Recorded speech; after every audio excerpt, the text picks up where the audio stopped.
then we will read the sentences. इस sentence में क्या है? आपको एक क्रो दिख रहा है और वो एक पेड़ पे बैठा हुआ है. A crow is sitting on a tree. और इसमें क्या दिख रहा है? क्रो उड़ रहा है और बहुत सनी डे है. समर का डे है तो क्या है? सनी डे है. It was a hot summer day. एक दिन की बात है जिस दिन बहुत गर्मी थी. गर्मी का बहुत गर्म दिन. A crow was very thirsty. एक जो कौवा, किस कौवे की बात हो रही है? इस क्रो की. ये बहुत प्यासा था. It was a hot summer day. A crow was very thirsty. It searched for water everywhere. वो हर जगह पानी ढूंढ रहा था क्योंकि उसे प्यास लग रही है. आपको प्यास लगती है तो आप क्या पीते हो? पानी. इसलिए वो वाटर की तलाश में हर जगह घूम रहा था. Suddenly it found a pot of water. Suddenly उसको क्या दिखा? एक पानी का मटका. A pot of water. ये दिख रहा है? This is a pot of water. और एक क्रो इसके पास आ रहा है. Now the level of water was very low. अब आपको दिख रहा है पानी का लेवल कितना है? बहुत कम है. अगर हम इस पिक्चर में देखेंगे तो पानी का जो लेवल है वो बहुत कम है और जो क्रो है वो पानी कैसे पिएगा? वो पी नहीं सकता क्योंकि जो पॉट है उसका जो माउथ है, ओपनिंग जो है वो छोटी है और क्रो उसमें जा ही नहीं सकता पानी पीने. तो the level of water was very low. Water का जो लेवल था वो बहुत कम था. It could not drink water. Crow पानी नहीं पी पाया. It thought of an idea. उसको एक आइडिया आया. It threw some pebbles in the pot. अब आपको दिख रहा होगा इस फोटो में ये क्रो है, ये पॉट है और ये पानी है और यहाँ साइड में क्या पड़ा है? बहुत सारे पेबल्स. तो अगर हम पॉट में पेबल्स डालेंगे तो पेबल्स सारे नीचे इकट्ठा हो जाएंगे और जो वाटर लेवल है वो बढ़ जाएगा. जो पानी है वो ऊपर आ जाएगा. तो ये आइडिया आया किसको? क्रो को. The water level came up. The crow drank the water and flew away. अब उसने जब पेबल्स डाले पॉट में तो जो लेवल था वाटर का वो ऊपर आ गया. अब जब लेवल वाटर came up तो क्रो ने पानी पी लिया और वो उड़ गया. Let's read this once again. It was a hot summer day. A crow was very thirsty. It searched for water everywhere.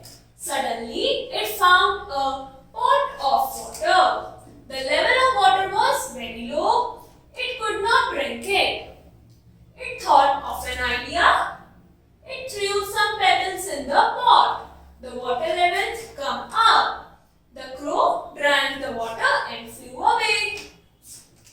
Okay, अब हमने ये पढ़ ली story. So what was the moral of the story? Where is the will? There is a way. हमारी story का क्या moral निकला? Where is the will? There is a way. जहाँ पर इच्छा होगी मतलब मन होगा उसका पीने का, विल होगी, विल पावर स्ट्रॉन्ग होगी तो वहाँ पर रास्ता अपने आप निकल जाता है. Now let's read the next story. हमारी नेक्स्ट स्टोरी कौन सी है?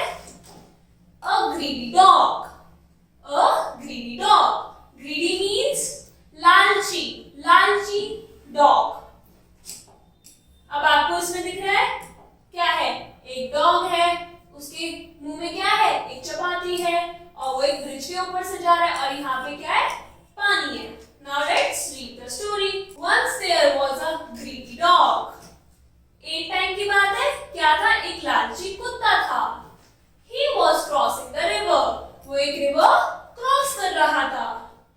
He had a piece of chapati in his mouth. उसके माउथ में क्या थी? A piece of chapati. Suddenly he saw his shadow in the river. और अचानक से उसे क्या दिखा? उसे अपनी शैडो दिखी रिवर में.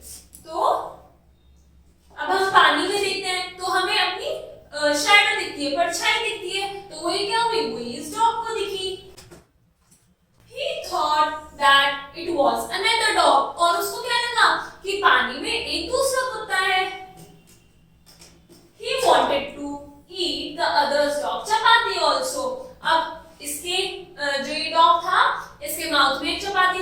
और जो शेडो में दिख रहा है, शेडो में तो ये खुद ही दिख रहा है, तो इसके माउथ में चपाती थी तो जो शेडो थी उसमें भी थी, तो इसको क्या लगा कि जो पानी है, रिवर है, उसके अंदर एक दूसरा डॉग है और उसके पास भी क्या है, एक चपाती है, तो इसको क्या हुआ कि मेरे को उस डॉग की भी चपाती खानी है। So he started barking at the shadow. तो वो अपनी ही शेडो पे बार्क करने लगा। As soon as he opened the mouth, his own chapati fell into the river. और जैसे ही उसने बार्क करने के लिए अपना मुंह खोला, तो उसकी जो चपाती थी, जो उसके पास चपाती थी, वो गिर गई किसमें, रिवर में। He was upset on his own foolishness, so he went away hungry. अब क्या हुआ, अब उसके पास जो चपाती थी वो भी अंदर चली गई रिवर में। क्यों? क्योंकि उसने लालच करा कि जो शेडो में चपाती दिख रही है मेरे को वो भी चाहिए, उस वजह से क्या हुआ, इसके पास जो चपाती थी वो भी गिर गई, तो ये दुखी हो गया और वहां से भूखा ही चला गया। सो इस स्टोरी का क्या मॉरल था? The moral of the story is never be greedy, कभी भी लालच नहीं करना चाहिए। जो है आपके पास उसी में खुश रहो और लालच कभी नहीं करना चाहिए। सो किड्स, अब आपकी बारी, ये स्टोरीज पढ़ो और इनसे सीखो कि ये क्या कहना चाह रहे हैं। Thank you.